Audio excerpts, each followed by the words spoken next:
Hello and welcome back to your Red Fed Financial Planning Corner.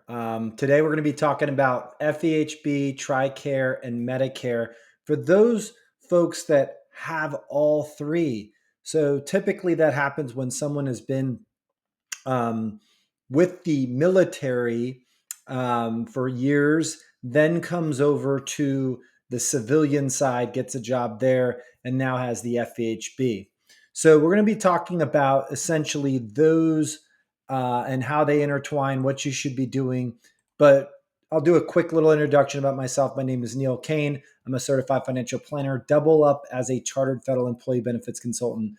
I've been doing this my entire career working with federal employees. So hopefully this conversation today is going to shed some light on those decisions if you have the Tricare, what to do with. So we all know FEHB is a really good insurance plan. So being told that at some point you're not going to use FEHB usually doesn't resonate, but I'm going to sort of break that down for you in this case because Tricare is just a little bit better of a deal.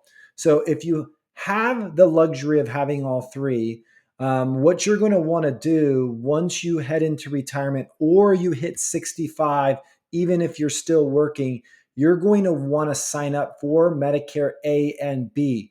That's going to get you eligible for Tricare for life. And at that point in time, you're not going to be paying any premiums for your Tricare. So that's a great benefit there. However, you're going to be picking up Medicare A and B. Now, Medicare B comes at a cost. That cost can be more expensive as you earn income. So we'll talk about that part next. But when you get the combination of these two, Medicare Part B and Tricare, you essentially at that point in time have no or little to none out of pocket expenses. You have this, what we call wraparound coverage. Now, what does that mean for your FEHB? So, the recommendation is once you have these two insurances, FEHB no longer really makes sense.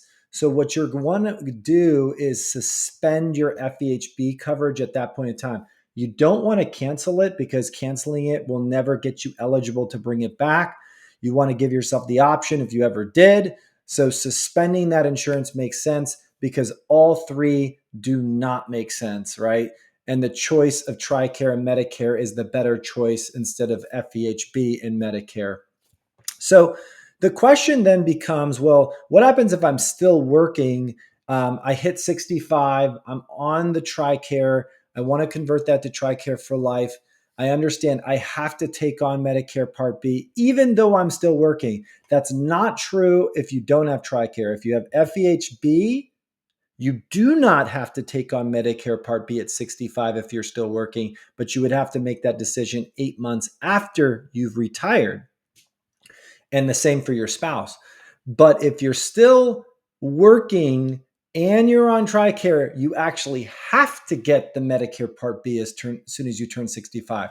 So in this case, your wages are going to affect your Medicare premiums, and you may find yourself in some of these higher Medicare premium brackets, which is unfortunate.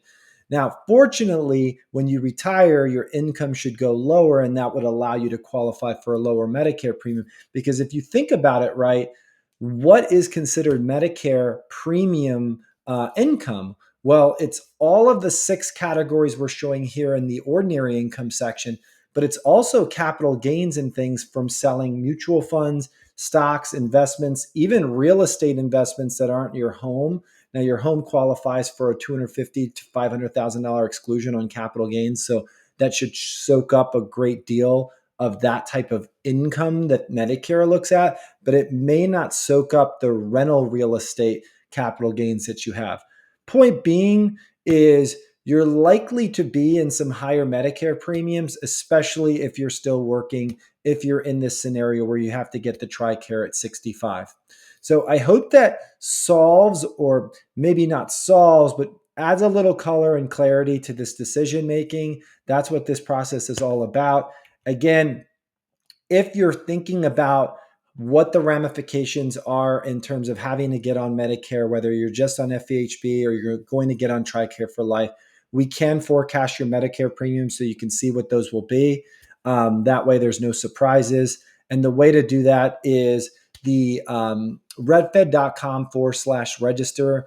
If you scan that QR code, that will give you access to our scheduling, and that will give you access to a one-on-one meeting with one of our advisors after you fill out a questionnaire. That questionnaire will be used for that meeting to give you some advice on that.